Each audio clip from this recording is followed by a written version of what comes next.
Kerala story, ये Kerala story की इन दिनों काफी चर्चा है। कहते हैं केरला स्टोरी सिर्फ एक राज्य में हुई आतंकवादियों की छद्म नीतियों की साजिशों पर आधारित है। द केरला स्टोरी मूवी को बीजेपी शासित राज्यों में मुख्यमंत्री देख रहे हैं और प्रमोट कर रहे हैं। इस फिल्म को टैक्स फ्री कर दिया गया है। भारत के प्रधानमंत्री नरेंद्र मोदी भी इस फिल्म का जिक्र करते हुए आपको नजर आ रहे होंगे। दोस्तों, अब सवाल ये आता है, क्या द केरला स्टोरी भी द कश्मीर फाइल की तरह ही एक पार्टी सपोर्टेड प्रोपेगेंडा फिल्म है? क्या ये फिल्म बीजेपी का टारगेट 2024 पूरा करने की कोशिश है, और क्या इसीलिए बीजेपी के मंत्री इसको सपोर्ट कर रहे हैं? जानेंगे इन सभी सवालों के जवाब इसी वीडियो में। तब तक आप हमारे साथ बने रहें। दोस्तों, जो कश्मीर फाइल देखने के बाद लोगों के दिमाग में जहरीला इंजेक्शन लगाया था, द केरला स्टोरी उसका भी बाप है। कश्मीर फाइल देखने के बाद आप लोगों ने मुसलमानों से जितनी नफरत नहीं की होगी, उतनी नफरत आप द केरला स्टोरी देखने के बाद मुसलमानों से करने लगेंगे। चलिए दोस्तों, पहले जानते हैं द केरला स्टोरी है क्या। केरला स्टोरी बीजेपी को सूट करने वाली एक एजेंडा फिल्म है जिसमें 2024 का प्रोपेगेंडा छिपा हुआ है। फिल्म में जिस लड़की शालिनी उनकृष्ण की कहानी दिखाई जा रही है, उसे आप निहायती बेवकूफ़ और ब्रेन वॉश लड़की कह सकते हैं, जो नर्सिंग की पढ़ाई करने के लिए जाती है। यानी दोस्तों, लड़की मैच्योर है। जब वो एक मुसलमान लड़के से मिलती है, लड़का अपने आप को MBBS डॉक्टर बताता है। वहीं से वो लड़की उस लड़के की ओर अट्रैक्ट होने लगती है। फिल्म में शालिनी प्रेग्नेंट हो जाती है, या यूँ कह दीजिए कि उसको षड्यंत्र के तहत प्रेग्नेंट कर दिया जाता है। फिर वो लड़का उसको छोड़ देता है और उस बच्चे को अपना मानने से इनकार कर देता है। उसके बाद में भी शालिनी उस बच्चे को नाम देने के लिए मौलवी के कहने पर दूसरे मुस्लिम लड़के से शादी करने के लिए तैयार हो जाती है, जिसे वो बिल्कुल भी नहीं जानती। बिना ये जाने कि वो लड़का क्या करता है, कहाँ रहता है और प्रेग्नेंट होने के बाद उससे क्यों शादी कर रहा है, वो लड़की उससे शादी करने के लिए तैयार हो जाती है। एक बार भी शालिनी ने यह सोचने की कोशिश नहीं की कि वो लड़का एक प्रेग्नेंट लड़की से कैसे शादी कर सकता है। प्रेग्नेंट शालिनी दूसरे लड़के से शादी करने के बाद भी अपनी माँ के खिलाफ रहती है और उसको डराया जाता है कि अगर तुम घर जाओगी तो तुम्हारे घर वाले तुम्हें एक्सेप्ट नहीं करेंगे। लेकिन उसके बाद उसकी माँ उसके पास आती है और कहती है कि वो भी मुसलमान बन जाएगी। वो बस अपनी लड़की और दामाद को अपने साथ ले जाने को कहती है, लेकिन फिर भी शालिनी अपनी माँ के खिलाफ रहती है और न ही अपनी माँ की बात मानती। उसके सिर पर तो सीरिया जाकर अपने गुनाह को माफ करने का भूत सवार रहता है। आखिर इतनी क्रूर, इतनी पागल और इतनी निर्दयी बेटी कोई कैसे हो सकती है? यहाँ तक डायरेक्टर ऑडियंस के दिमाग से खेल चुके होते हैं। शालिनी से फातिमा बा बनी लड़की अपनी माँ को रोता बिलखता देखते हुए भी उसी दूसरे लड़के से शादी करने के लिए बैठ जाती है। शादी करने के बाद ये लोग श्रीलंका के रास्ते से सीरिया जा रहे होते हैं। श्रीलंका में ही शालिनी को ये पता चल जाता है कि उसके साथ धोखा हुआ है। फिर भी वो सीरिया जाने की जिद पर रहती है, क्योंकि शालिनी को तो सीरिया जाकर अपने गुनाह माफ कराने का भूत चढ़ा रहता है। दोस्तों, एक नर्सिंग की पढ़ाई करने वाली ब्रेन वॉश लड़की, जिसके साथ उसके पागल पति ने और आतंकवादियों ने जो जो गलत करना था वो सब गलत किया। इसलिए मैंने कहा द कश्मीर फाइल जो लोगों के दिमाग में जहर नहीं घोल पाई, वो द केरला स्टोरी ने घोल दिया। इतना सब होने पर भी कोई पुलिस के पास नहीं गया। माँ भी पुलिस के पास नहीं गई, क्योंकि बेटी जो कर रही थी वो सब अपनी मर्जी से कर रही थी।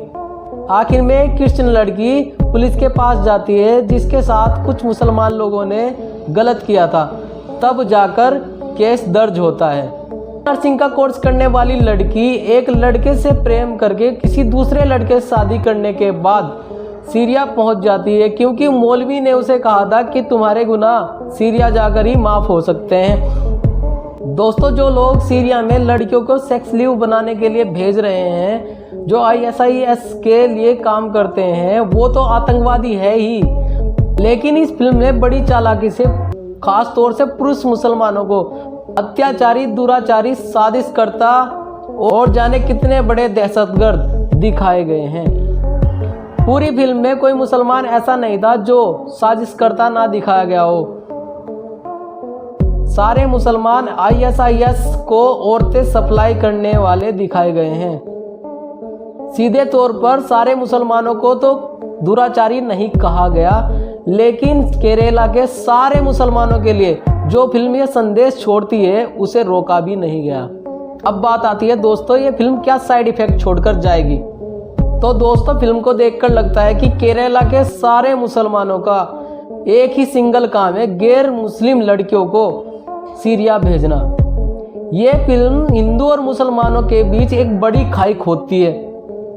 दूसरी बात दोस्तों कि इस फिल्म से सरकार और कानून नाम की चिड़िया उड़ चुकी है। दोस्तों, लड़कियों के साथ जो हुआ वो बेहद गलत हुआ। केरला की घटना 2014 के बाद की है, यानी कि जब देश पूरी तरह से आज़ाद हो चुका था। फिल्म में शालिनी से फातिमा बाप बनी लड़की कहती है कि हजारों लड़कियों को ऐसे ही ISIS के सेक्स लीव बनाकर लाया गया है, लेकिन सरकार को इससे कोई फर्क नहीं पड़ता।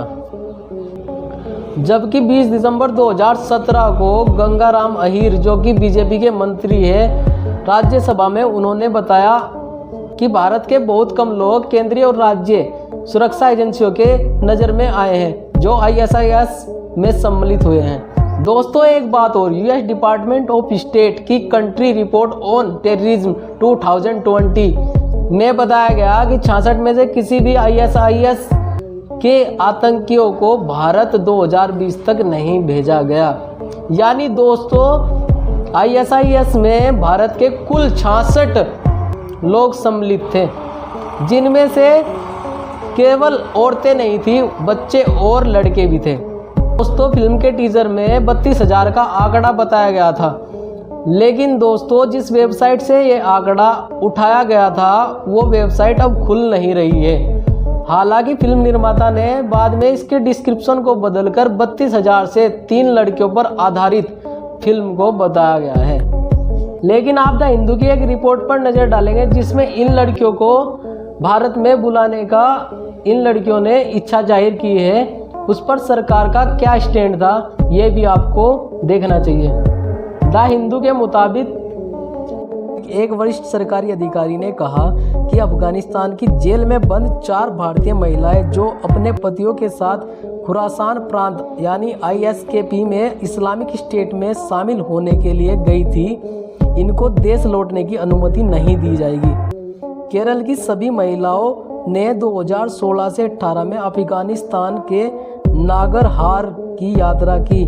उनके पति अफगानिस्तान में अलग अलग हमलों में मारे गए। महिलाएं हजारों इस्लामिक स्टेट लड़ाकों और सहयोगियों में से थी, जिन्होंने नवंबर और दिसंबर 2019 के महीनों में अफगानिस्तान के अधिकारियों के सामने आत्मसमर्पण किया था। इन लड़कियों को वापस बुलाने पर सरकार का स्टैंड क्या है ये तो आपने देख लिया, लेकिन अब इन लड़कियों पर मूवी बनाकर इनके लिए सिंपैथी क्यों क्रिएट की जा रही है? अगर सच कहा जाए ये सिंपैथी ना तो उन लड़कियों के लिए है ना ही केरला के लिए, ये तो सिर्फ 2024 के लिए ध्रुवीकरण करके वोट बैंक मजबूत करने की राजनीति है। ये तो हकीकत है, जो इस फिल्म को देखेगा उसका दिमाग मुसलमानों के लिए बिल्कुल चेंज हो जाएगा, वो मुसलमानों से अनकंफर्टेबल फील करेगा।